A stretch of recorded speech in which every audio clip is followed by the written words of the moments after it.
সেই কথাগুলি হচ্ছে এই পৃথিবীতে নবী রাসূলগণের আগমন ঘটেছিল, উদ্দেশ্য ছিল এই আল্লাহর জমিনে আল্লাহর মানুষের উপরে আল্লাহর বিধান কায়েম করা। এটাই ছিল নবীদের আগমনের উদ্দেশ্য। আর শয়তানের আগমনের উদ্দেশ্য ছিল আল্লাহর বিধানের পরিবর্তে ধর্ম নিরপেক্ষ মতবাদ কায়েম করা। এজন্যে পৃথিবীর কোন নবী কোন রাসূল ধর্ম নিরপেক্ষ ছিলেন না, সবাই ছিলেন ধর্মের পক্ষে। রাসূলুল্লাহর অসংখ্য সাহাবীদের মধ্যে একজন সাহাবীও ধর্মের ব্যাপারে নিরপেক্ষ ছিলেন না।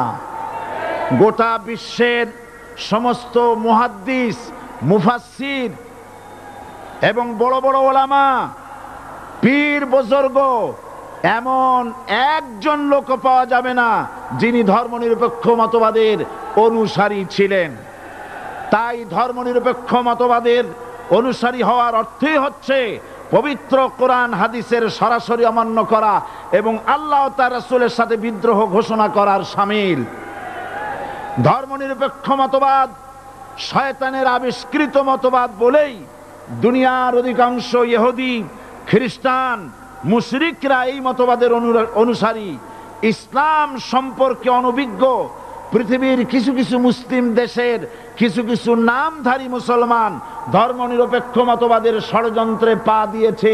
আল্লাহ তাদেরকে রক্ষা করুন। আমরা বলি আমিন, সবাই বলি আমিন। বিশ্বের সমস্ত বিধানগুলোতে সেকুলারিজম, ধর্মনিরপেক্ষ মতবাদের অর্থ করা হয়েছে ধর্মহীনতা এবং ধর্ম বিরোধিতা। এর বাস্তব দৃষ্টান্ত আমরা দেখতে পাই বর্তমান যে সরকার আছে, তাই সেই সরকারের আমলের ভিতরে আমরা এই জিনিসটা দেখতে পাই। সত্য কিনা বলেন? সত্য কিনা বলুন? এই দলটির নাম ছিল আওয়ামী মুসলিম লীগ। এই দলটির নাম ছিল কি? আওয়ামী মুসলিম লীগ। তখন তারা নারায়ে তাকবীর, আল্লাহু আকবার ধ্বনি দিত, স্লোগান দিত। কিন্তু ধর্মনিরপেক্ষ মতবাদ দলীয় আদর্শ হিসাবে গ্রহণ করার কারণে নারায়ে তাকবীর, আল্লাহু আকবার এই স্লোগান তারা বর্জন করেছে। 1972 সনে যখন তারা ক্ষমতায় এলেন, তখন সংবিধানের শিরোনামে মুসলিম প্রথা সিদ্ধ বিসমিল্লাহির রহমানির রহিম তারা পরিত্যাগ করেছিল। সমস্ত বিশ্ববিদ্যালয়ের মনোগ্রাম থেকে ইকরা বিসমি রাব্বিকাল্লাযী খালাক রব্বি জিদনি ইলমা এটাকে তারা বাদ দিয়েছিল।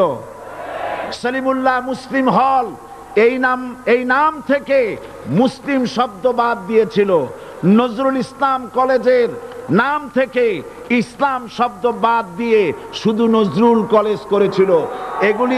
এগুলি অসত্য না সত্য? বর্তমান এই সরকার ধর্মনিরপেক্ষ হওয়ার কারণে ইসলাম এবং মুসলিম বিদ্বেষী, তার অসংখ্য প্রমাণ এই জাতির কাছে রয়েছে। দেশের শ্রেষ্ঠ সন্তান হচ্ছে আলেম ওলামা, পীর বুজুর্গ। বলেন সুবহানাল্লাহ। দেশের শ্রেষ্ঠ সন্তান পীর মাশায়েখ আলেম ওলামাদের বিরুদ্ধে কোন জায়গায় কোনো দুর্ঘটনা ঘটলেই তাদেরকেই দায়ী করা হয়। হরকুতুল জিহাদ, লাদেন বাহিনী, তালেবান নাম করে আলেমদেরকে গ্রেফতার করে এই সরকার পুলিশ দিয়ে নির্যাতন করেছে সরকার।